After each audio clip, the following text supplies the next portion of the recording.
Yes. Hi, everyone. It's Kelly from The Hub, here today with our friend Roberta from WellSpan. How are you there, friend? I'm wonderful. I just want to know, where's the 80 degrees and sunny that we had last week this time, Kelly? Go on, man. Welcome to the end of October. Mother Nature just decided, well, I got to get off the beach and make it fall again. Right. There we go. That's right. She was so used to just one more week. And she's like, it's it. It's over. That's it. I think we're on the downhill slide now to winter. Yeah. I just call it soup season. There we go. That and sweaters. Bring out all those sweaters. Yeah. Yes, thank goodness. So I was looking at our schedule today, and we are talking about dementia. Yes. Very important when we talk about advanced care planning. Yeah, so many people have it, and it's so complicated, and it varies so much amongst people, but it's probably the thing that people want to know. If my loved one has dementia, now what do I do? Does it change every single thing that we've talked about advanced care planning? And so I'm super excited to talk about this because this is going to affect, this is a giant percentage of the audience out there. So it affects so many people. So here is why all of the conversations we've had up to this time, Kelly, is so important. Yeah. Because everybody should have a living will that tells us what they want in an end-of-life crisis, if they're close to death, if they're in a coma, not expected to recover, if they have permanent and severe brain damage, or any other condition. And that any other condition could be dementia and Alzheimer's. And so you can document that in your living will of here are the treatments I'd want, or here are the treatments I wouldn't want. The most important thing is if somebody says in their living will, I want full treatment, and they're in the hospital with dementia and maybe having some kind of health crisis where they really would not want to be resuscitated from, because they wouldn't want to continue their life in that unknowing cocoon that they're in. We'd have to do full treatment. Yeah. Nothing could be changed. If they had a power of attorney for healthcare, then that power of attorney could change, not the living will, because no one can change a living will for someone else, but they could create this document. Yeah. A post. So this is the only document that somebody's healthcare agent can change for the person who doesn't have competency or capacity to make their own decisions. And in the case of dementia and Alzheimer's, we need a physician to verify that that person doesn't have the competency or capacity to make their own decisions. Now, I've had some people that are in the early phases of dementia and Alzheimer's, where some of the time they have capacity and they have competency, they have cognitive clarity, and they know what I'm asking them. They can answer simple questions like, what's your age? What day is today? Who's the president? How many children do you have? What are their names? If they can answer those kinds of questions, then I can ask them the questions on a living will document if they can sign their name, knowing I can have two witnesses recognize that. But if they can't answer those questions and I have a physician that's documented they really are in stage 6 of Alzheimer's and dementia and rarely have capacity and cognition, then I legally cannot help them to create a living will or a durable power of attorney form for healthcare. Yeah. It is critical that when we're well, we create these documents, a living will and a durable power of attorney for healthcare. Without them, that person with dementia and Alzheimer's, you have to assign a guardian for them. So assigning a guardian is a court activity.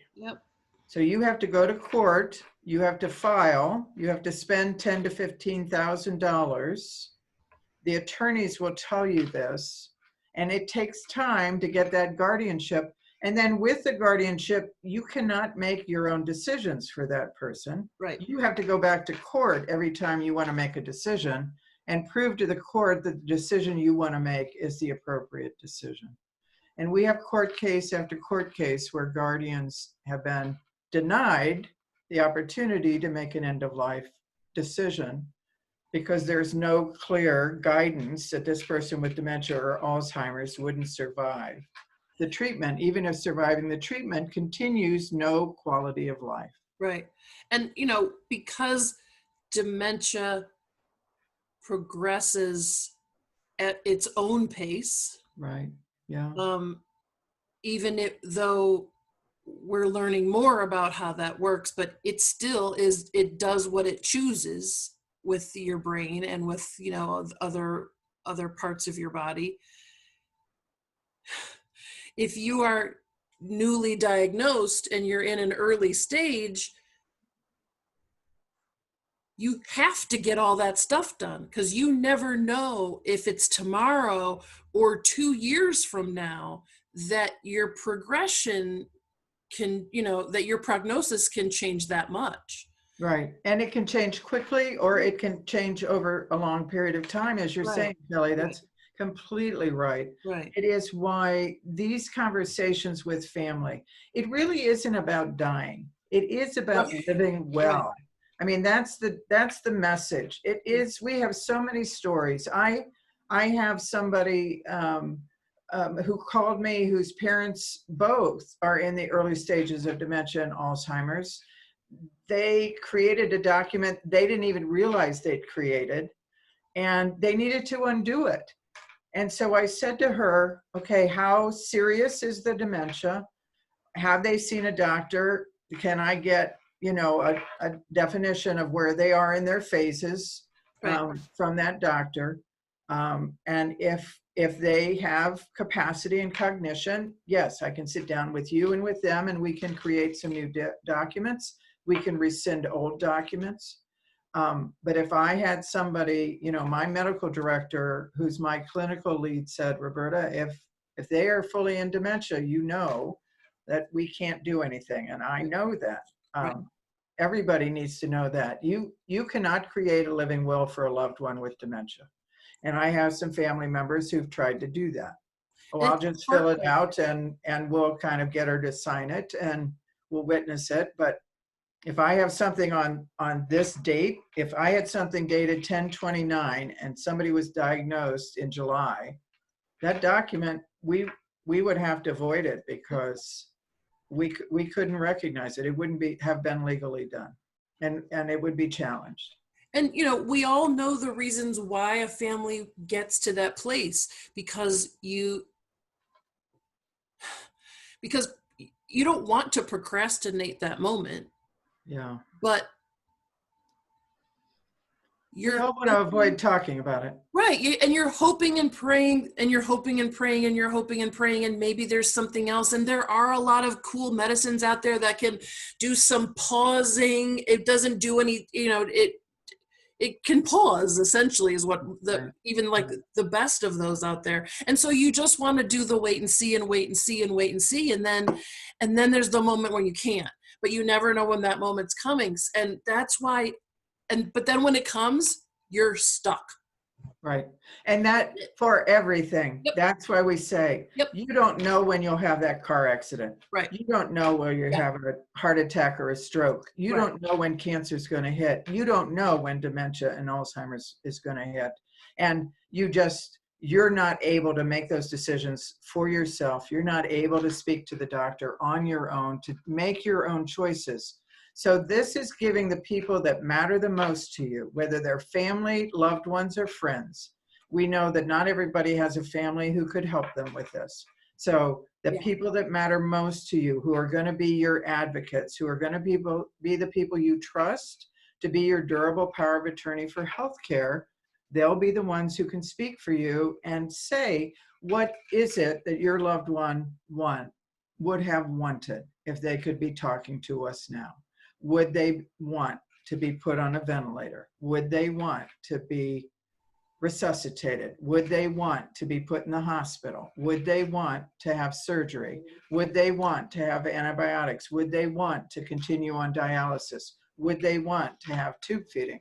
That's where we all need to know if we're going to be that advocate for that person.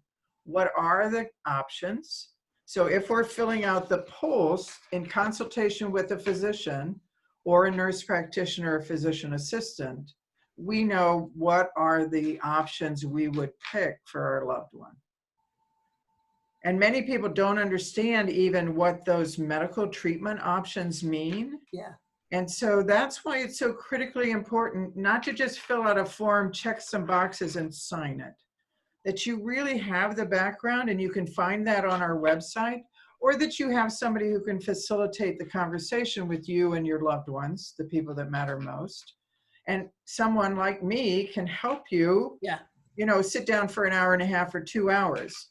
So I'm doing that with a lot of adult children and their parents who are in their 80s and 90s. And we're sitting around a kitchen table with a cup of coffee, and I drink tea, so we're doing that. But just having that conversation, and as difficult as it might be, at the end of the conversation, there's never a time I'm not thanked. So people that have a family history of Alzheimer's and dementia, do this work now. Even if you don't, if you have any indications that it may be coming, you're forgetting things, you're losing your keys on a regular basis, you're finding that the burners on the stove are left on and you're really not cooking lunch or dinner. Those kinds of things, you're wandering a little bit. You should watch those signs, be tested by your primary care provider, and do these documents. And they are free. You don't need to pay for them. You don't need an attorney in Pennsylvania. You just can fill them out yourself. You get 2 witnesses that aren't your power of attorney, and they're your legal documents then that you can share with your doctor, your hospital, your family members, as many people as possible who care about you.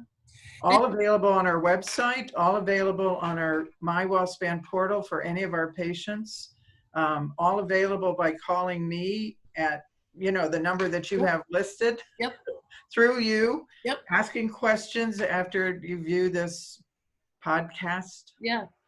I mean, and it's interesting because this one is specifically about dementia, but we could have called this cancer, or we could have called this diabetes, or we could have called this any of those things. But dementia and Alzheimer's, Kelly, you are right. The person, when they're not there, people can function with cancer. They can function with dialysis. They can be awake and make their own decisions.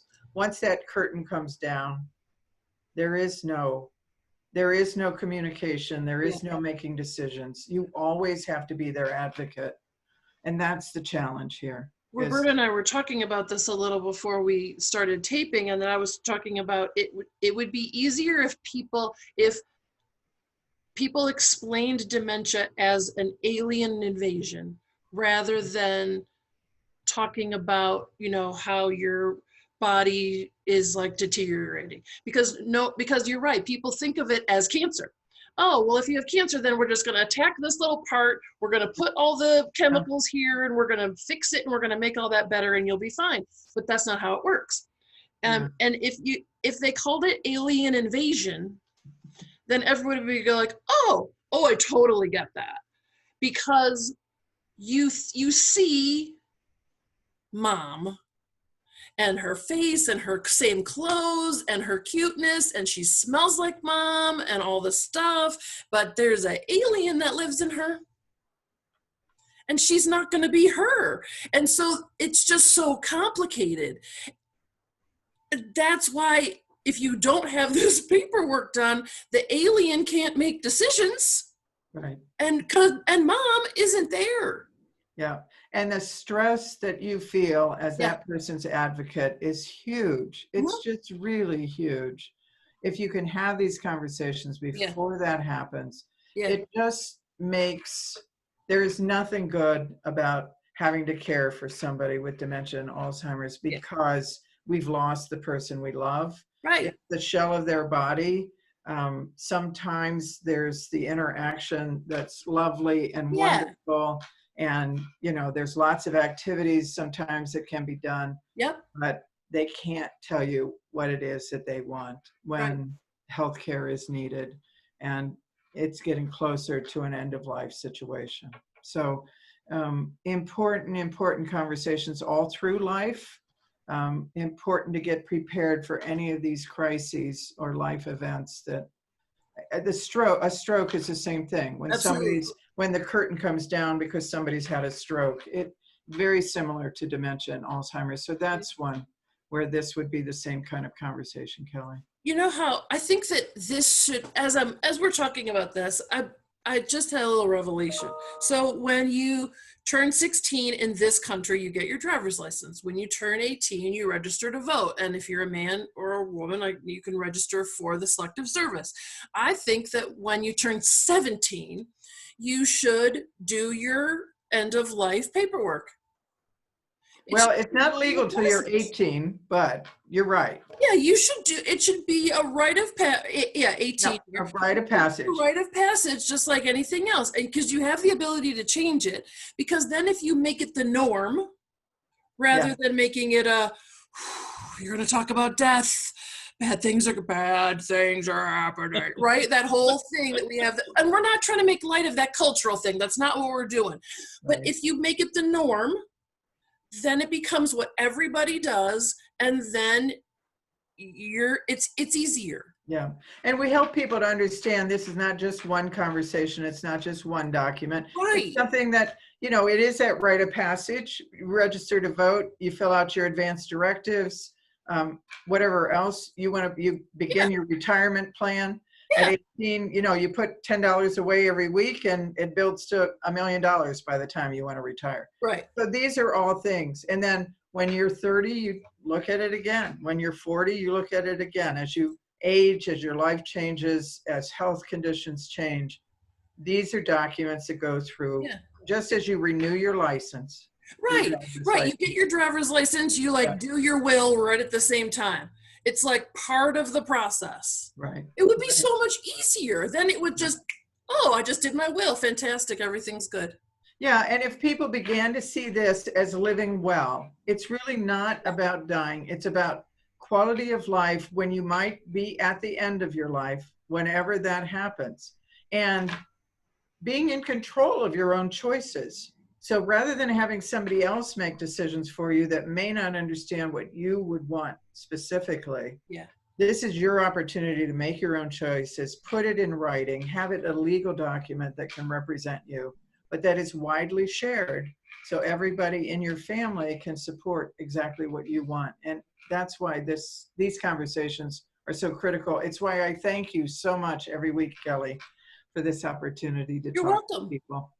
I mean, people get so excited about what they had for dinner and they post it on Facebook. People get so excited about the book that they're reading and they post it on Instagram. And people get so excited about who they're going to vote for. You should be so excited that you got your will done. That you signed your living will, that you have your durable healthcare person. That you should put that on Facebook. Hey, everybody, I just did my blah, blah, blah. Isn't that fantastic?